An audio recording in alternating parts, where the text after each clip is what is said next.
성도님 반갑습니다. 지난밤도 평안하셨나요? 날씨가 계속 춥습니다. 건강관리 잘 하시고 오늘 하루도 말씀으로 힘을 얻고 또 그 가운데 평안을 누리시는 우리 모든 성도님들 되시기를 축복합니다.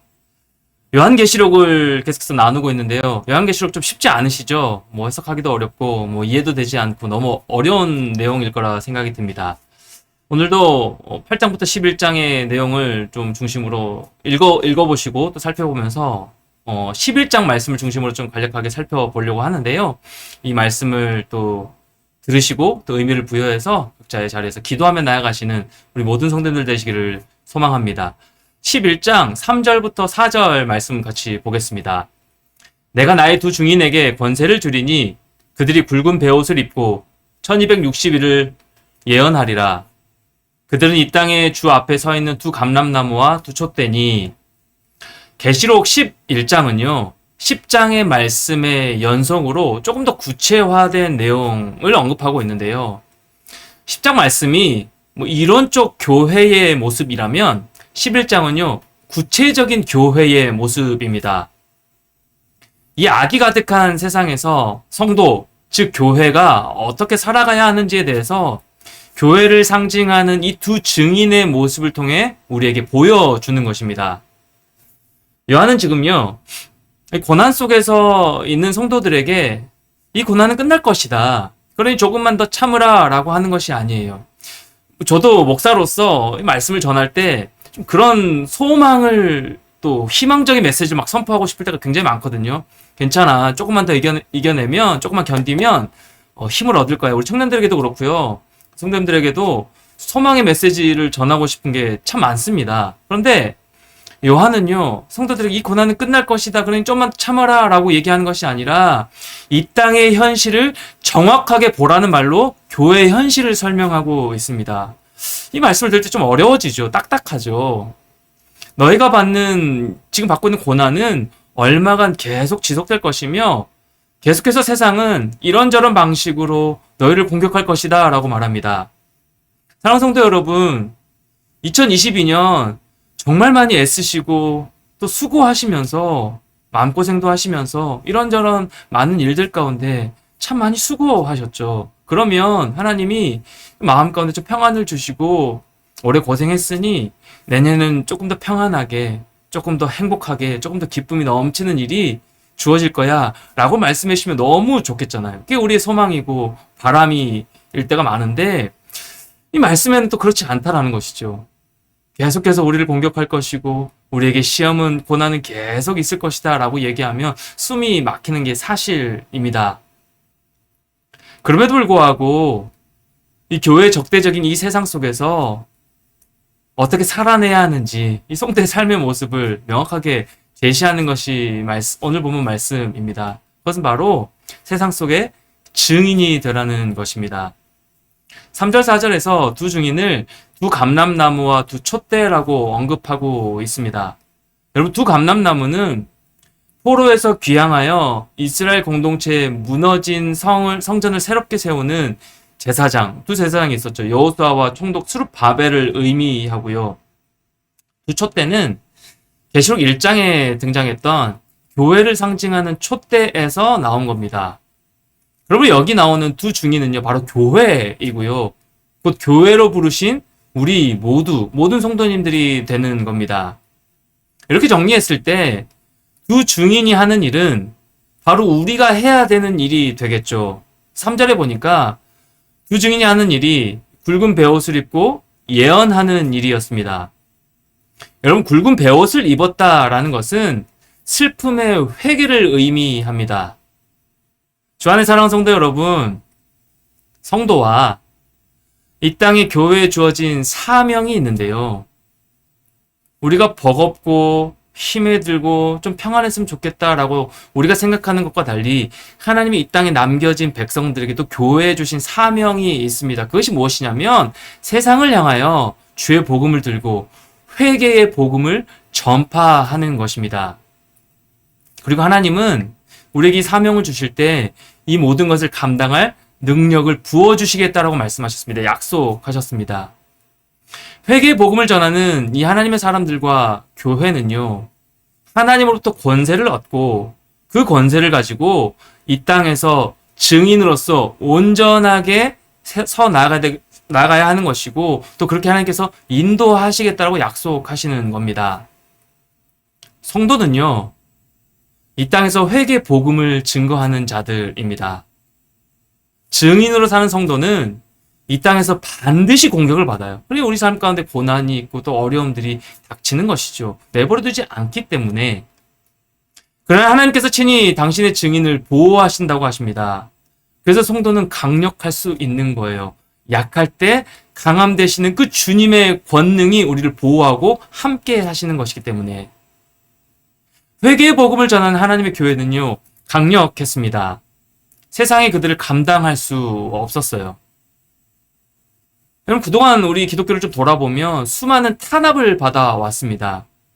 그럼에도 불구하고 그 많은 탄압에도 복음과 교회와 진실한 성도가 여전히 세상에 존재하고 있습니다. 우리 성도님들처럼 힘겨운 세상 속에서 여전히 회개의 복음을 전하는 성도가 많은 것은 하나님께서요, 그들을 권능으로 보호하시기 때문입니다.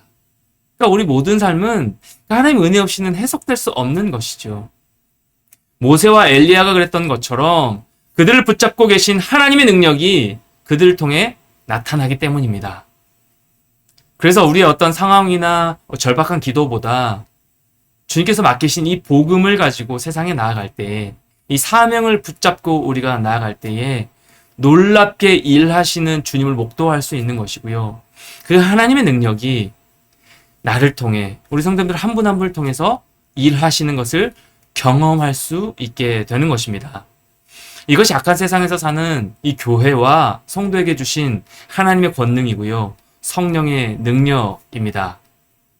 자, 여기까지만 들으면 좀 사명 조금 힘들긴 하지만 그래도 힘이 생기고 강하신 하나님이 나를 붙잡고 나아가신다고 하니까, 권능으로 나를 이끄신다고 하니까 뭔가 힘이 생기고 뭔가 할 수 있을 것 같은 마음이 생기지 않으십니까?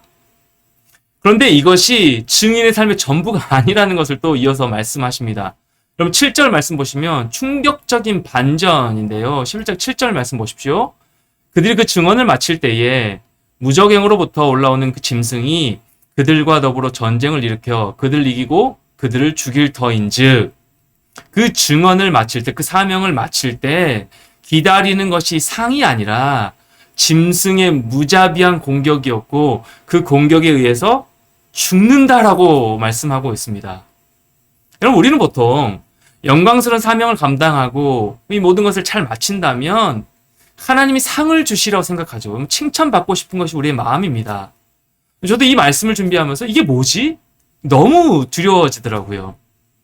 하나님께서 정말 이렇게 하신다면 진짜 어쩌나. 나는 칭찬을 좀 받고 싶은데, 나는 좀 위로를 받고 싶은데 하는 걱정도 생기고 두려움도 생기는 것이 사실이었습니다. 그런데 이어지는 또 8절 말씀을 보십시오. 8절 말씀입니다.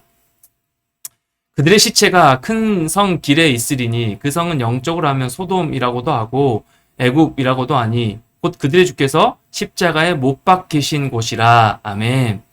여러분, 이 두 증인의 시체가 버려진 곳이 어디인가요? 그들의 주께서 십자가에 못 박히신 곳이라고 마지막 부분에 언급하고 있습니다.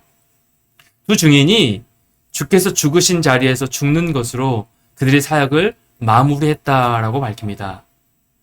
여러분, 우리 예수님은 십자가를 그분 사역의 마지막 장소로 삼으셨습니다. 그 하나님의 뜻 가운데요.